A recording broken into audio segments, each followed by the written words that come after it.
안녕하세요. 아까 소개받았던 한국 이코랩의 손준석 부장이라고 합니다. 처음 뵙겠습니다.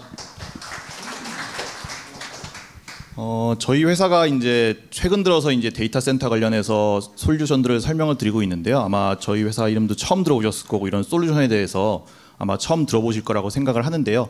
오늘 소개해드릴 내용들은 이제 AIDC가 되면서 리퀴드 쿨링 시대가 왔고, 그로 인해서 이제 WUE도 많이 고민을 하셔야 되고, 그리고 글라이콜 있잖아요. DTC에 사용하는 글라이콜을 어떻게 모니터링하고 관리를 하는지, 이 부분에 대해서 설명을 드리도록 하겠습니다.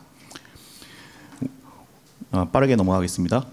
우선 저희 회사는 미국에 본사를 두고 있는 회사고요. 100년 정도 된 회사입니다. 그래서 저희 회사는 이제 물과 위생과 관련해서 이제 전문적인 서비스를 진행을 하고 있는 회사라고 보시면 될 것 같고요. 한국에서는 한 400명 정도 이렇게 근무를 하고서 서비스를 하고 있다고 보시면 될 것 같습니다. 앞서 말씀드린 것처럼 감염병하고 식품위생, 그리고 대형 플랜트, 그리고 데이터 센터와 마이크로웨이와 관련된 서비스들에 저희가 수처리와 관련된 것들 여러 가지 서비스들을 담당을 해드리고 있고요.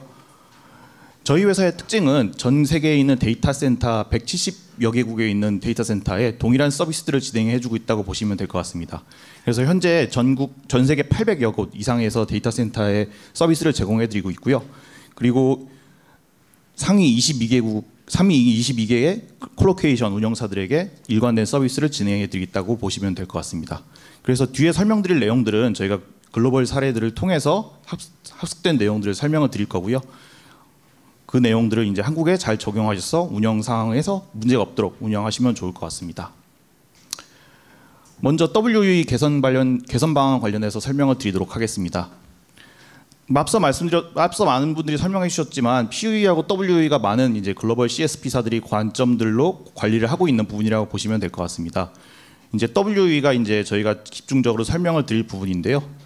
잘 아시다시피 앞서 설명 많이 하셨던 것처럼 이제 에어를 사용을 하다가 서버실로 물을 가져오기 시작하죠. 그러면서 쿨링 타워와 아디아바틱 쿨링, 그리고 SPLC 등 다양한 이제 수처리가 필요한 솔루션들을 사용을 하고 있습니다. 그리고 서버실 안에 DTC까지 이제 사용을 하고 있죠. 그래서 이 물들이 사용이 되면서 다양한 문제점과 모니터링하고 관리해야 될 부분들을 설명을 드리도록 하겠습니다. 이제 잘 아시다시피 이제 여러 가지 루프들이 있잖아요. 클로즈 루프 형태로 해서 이렇게 다양한 루프들이 있고, 이 루프들별로 수질을 관리하고 모니터링하고 어떻게 운영해야 되는지 사항들이 각기 다 다릅니다. 오늘 설명드릴 부분은 저희가 물이 가장 많이 사용되는 쿨링 워터 쪽, 워터 쿨링 타워 쪽이랑요, 그리고 TCS 루프 쪽에 대해서 설명을 드리도록 하겠습니다.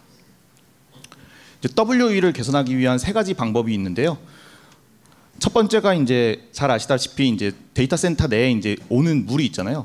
저희 한국 같은 경우에는 이제 물 같은 경우를 생산을 하고 공급을 하는 게 주체가 국가이기 때문에 그곳에서 주는 운영 조건에 따라서 수질 조건이 바뀝니다.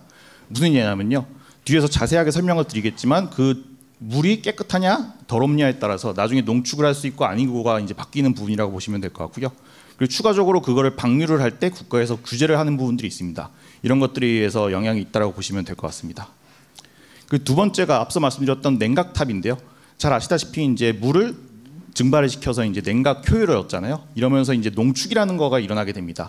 이때 농축 배수를 올릴 수 있느냐, 낮출 수밖에 없느냐에 따라서 물 사용량이 드라마틱하게 이제 사용률이 변하게 되고요. 마지막으로 이제 제2용 전략이라고 보시면 될 것 같습니다. 이 제2용 같은 경우에는 기존에 있던 큰 인더스트리 같은 경우에는 이 부분에 대해서도 많이 고민을 하고 사용을 하고 있다라고 보시면 될 것 같고요. 이 각각에 대해서 하나씩 좀 딥하게 설명을 드리도록 하겠습니다. 첫 번째로 앞서 말씀드렸던 것처럼 이제 수원 특성인데요. 저희가 이제 상수도 같은 경우가 일반적으로 우리가 물을 쓰잖아요. 근데 이제 상수도와 공업용수, 제2용수 이렇게 지역별로 공급을 해줄 수 있는 물이 제한이 된 곳들이 있습니다. 이게 왜 문제가 되냐면 잘 아시다시피 유럽이나 이런 데 놀러 가시면 똑같은 물인데도 그걸 끓였을 때 하얗게 이제 남는 것들이 있잖아요. 그것들이 이제 경도성 물질이라고 하는데요. 그게 얼마나 물에 녹아 있느냐에 따라서 그걸 더 오랫동안 사용할 수 있고 짧게 사용하고 빨리 방류해야 되고 이런 것들이 결정이 되게 됩니다. 그래서 안정적으로 사용할 거면 상수도가 좋은데 상수도 같은 경우에 가격이 비싸고, 그리고 국가에서 물의 사용량을 제한을 할 수가 있는 거기 때문에요. 공업용수나 제2용수 이런 것들을 이용할 수 있도록 고려를 하셔야 되고요. 그리고 두 번째가 이제 방류 규제입니다. 물을 아무리 많이 활용을 해도 농축을 많이 시키고 하게 되면 pH라든지 컨덕티비티 이런 것들이 변화하게 됩니다. 그럼 국가에서 방류를 할 때 방류를 못하게 하는 경우가 있어요.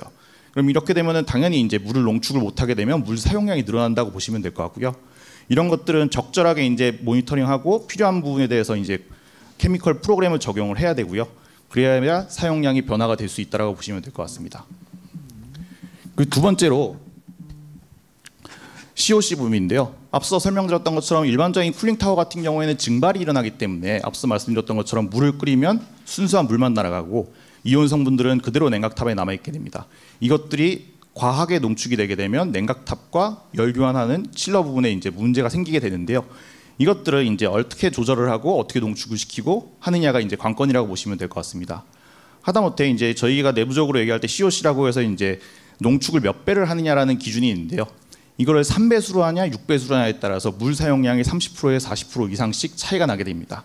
이렇기 때문에 적절한 케미컬 트리트먼트와 수처리를 통해서 이 COC를 상승할 수가 있고요.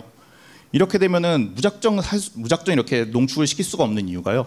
과하게 농축시키시게 되면 거기에 있던 이온 성분들이 뜨거운 것에 가서 달라붙어서 열교환 효율을 방해를 하고 그로 인해서 이제 냉동기가 더 돌아가서 이제 PUE가 올라가게 되는 그런 효과를 가지게 된다고 보시면 될 것 같고요. 그리고 또 하나가 이제 리스크가 문제가 레지오넬라죠. 새로운 물을 깨끗하게 쓰게 되면은 문제가 없는데요. 오랫동안 물을 사용하게 되면 거기에서 레지오넬라가 발생해서 보건 안정 부분에도 문제가 생기게 된다고 보시면 될 것 같습니다. 이래서 사용하시는 수원과 적절하게 어떻게 운영하실 거냐 이런 부분들이 필요에 따라서 컨설팅이 들어가야 되고요. 이거를 저희가 지원해 드린다라고 보시면 될 것 같습니다.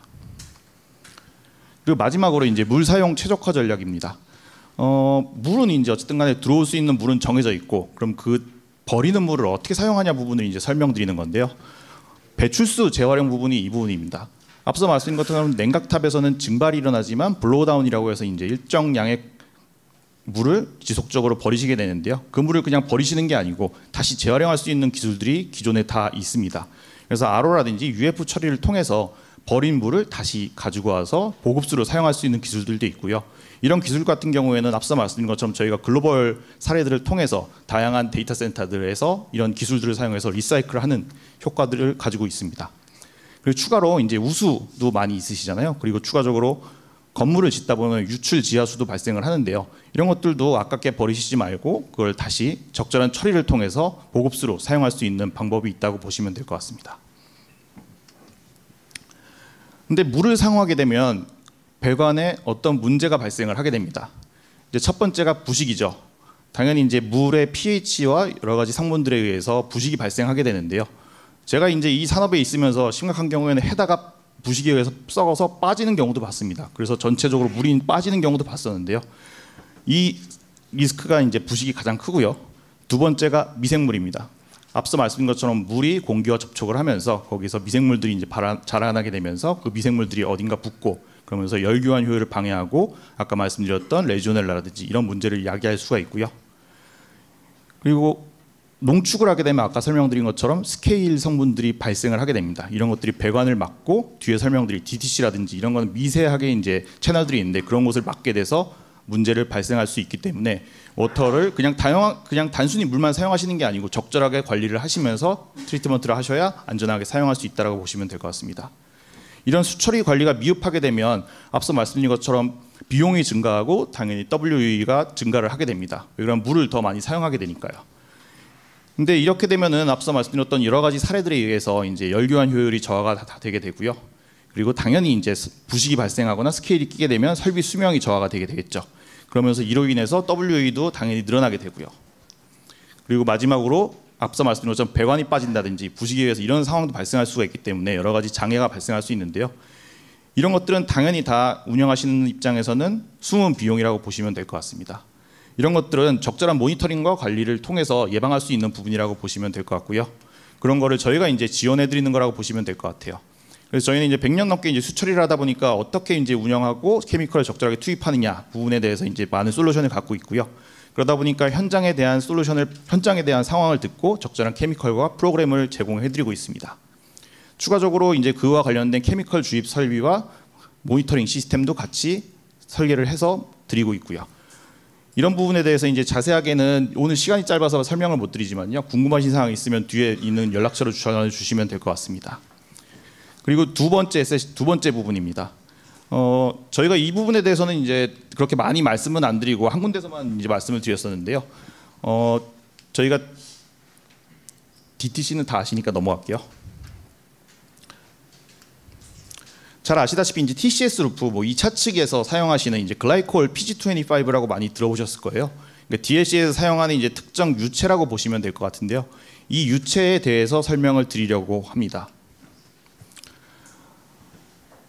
이 TCS 루프는 그냥 서버에 콜드 플레이트가 있고 그리고 CDU 사이에 열을 교환을 하는 이제 글라이콜이라는 게 들어가는 게 글라이콜이라는 유체를 사용하게 됩니다. 통상적으로 이제 PG25 아니면 글라이콜 이렇게들 명칭을 부르시는데요. 이게 단순히 이제 글라이콜이 25%만 들어가 있는 게 아니고요. 여기 보시다시피 부식을 방지하기 위한 약분과 그리고 누출이 발생했을 때 확인할 수 있는 다이가 같이 포함이 되어 있습니다. 그래서 이렇게 된 패키지로 된 제품이 하나로 되어 있는 게 있고요. 통상적으로 뭐 다 아시는 업체들의 제품들을 사용해서 인증받은 제품 사용해서 사용을 하시고 있는데요. 이것들을 적절한 관리를 하지 않게 되면은 이 칩의 방열의 문제를 일으킬 수가 있습니다.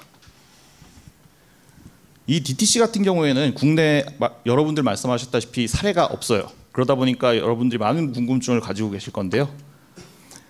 그리고 또 이러다 보니까 이제 운영 기준도 미비하고 설정할 수 있는 방법도 없습니다. 그리고 이게 글라이콜 루프 자체가 일반적인 TCS 루프가 아니기 때문에 민감성도 가지고 있고요.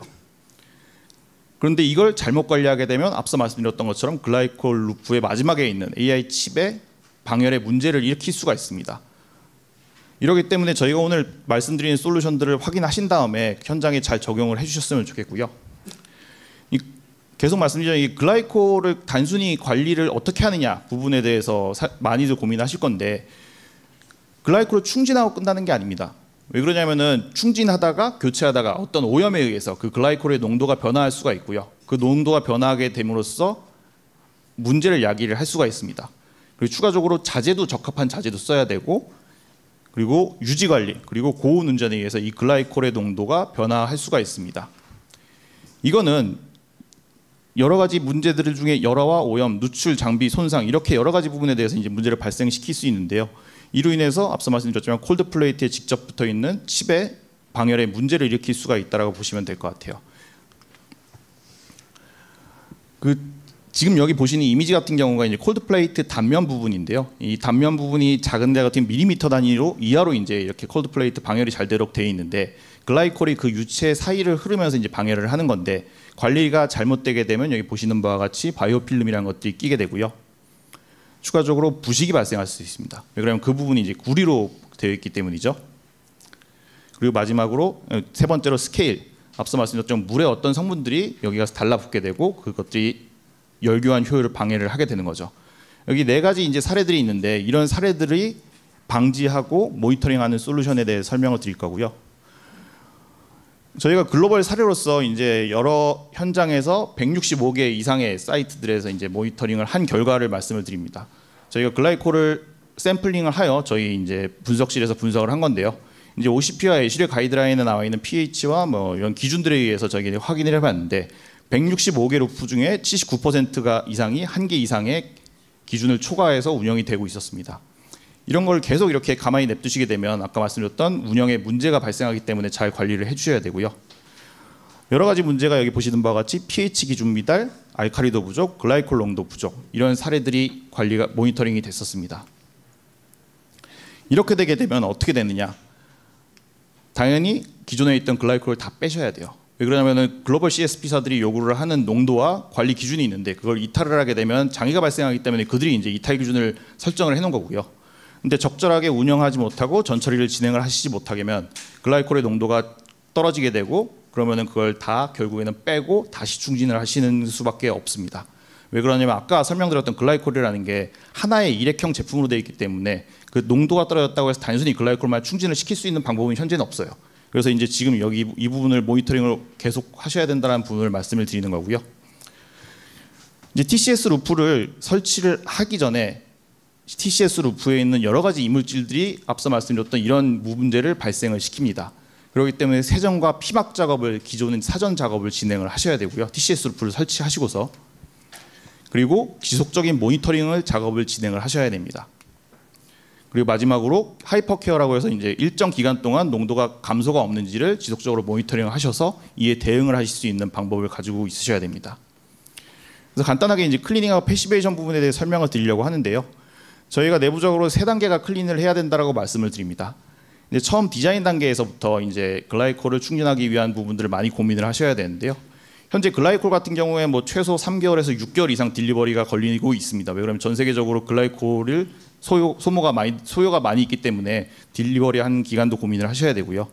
그리고 앞서 말씀드렸던 것처럼 TCS 루프를 잘 관리하기 위한 재질 선정과 이런 것들을 설계 단계에서부터 고민을 하셔야 됩니다. 그리고 시공 단계에서 앞서 말씀드린 TCS 루프를 깨끗하게 설치하고 그 다음에 이제 글라이콜을 충진하는 이런 부분들을 운영을 하셔야 되기 때문에 시공과 시운전 단계에서 깨끗하게 운영을 하셔야 되고요. 그리고 마지막으로 오퍼레이션 단계에서 장기적인 운영 관리 관점에서 어떻게 이제 모니터링을 할 거냐 이런 부분도 고려를 하셔야 됩니다. 두 번째가 이제 실시간 수질 모니터링인데요. 앞서 말씀드렸던 이제 글라이콜을 모니터링할 수 있는 솔루션이 현재 개발이 돼 있고요. 이제 여기 보시는 바와 같이 이런 형태로 돼서 TCS 루프에 이걸 설치를 한 다음에 글라이콜의 농도와 pH 변화 여러 가지 부분들을 모니터링한 다음에 알람을 드리는 형태로 운영을 하고 있습니다. 여기 보시는 바와 같이 이런 형태로 해서 이제 TCS 루프에 설치를 하게 되고요. 통상적으로 글로벌 CSP사들이 이제 주기적으로 샘플링을 하여 보고를 하도록 이제 규정을 하고 있습니다. 그래서 통상적으로 쿼터리에서 분석을 해서 이제 리포트를 발행을 하게끔 하고 있는데요. 저희 설비 같은 경우에는 실시간으로 모니터링해서 더 심각해지기 전에 그 전에 이제 문제를 사전에 예방할 수 있는 방법이라고 보시면 될 것 같습니다. 그래서 이런 모니터링하는 솔루션도 같이 포함이 되어 있고요. 그리고 마지막으로 이제 전문가 관리 솔루션입니다. 앞서 말씀드렸던 것처럼 이제 초기 단계에 글라이콜 농도가 안 떨어지면 이제 잘 아시다시피 클로즈 루프이기 때문에 큰 치명적인 문제가 없는 한 큰 이슈는 발생을 하지 않는데요. 그 초기 안정화 기간에 저희가 계속적으로 모니터링 해드리고 분석해드리는 서비스가 있다고 보시면 될 것 같고요. 두 번째로 앞서 말씀드렸던 건 정기적으로 이제 유지 관리를 해야 됩니다. 이 글라이콜 농도가 떨어지는지 안 떨어지는지를 모니터링하고 그에 맞게끔 대처하기 위해 샘플링하고 분석하여 결과 보고서까지 드리는 서비스를 진행을 하고 있고요.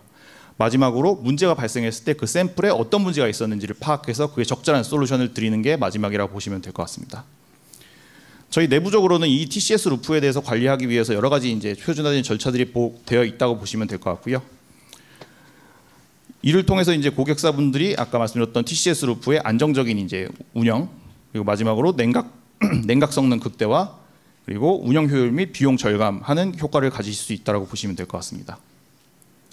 저희 회사 같은 경우는 앞서 말씀드렸던 것처럼 설계 단계부터 이제 시운전과 운영 그리고 문제가 생겼을 때 그거에 대한 해결 방안까지 같이 드리는 회사로서 필요하신 부분들이 있으면 여기 보이시는 연락처를 통해서 연락을 주시면 저희가 관련돼서 서비스를 제공해 드리도록 하겠습니다. 시간이 부족해서 말을 빨리 했는데요. 필요하신 사항들 있으면 연락 주시면 저희가 추가적으로 다시 진행해 드리도록 하겠습니다. 이상입니다.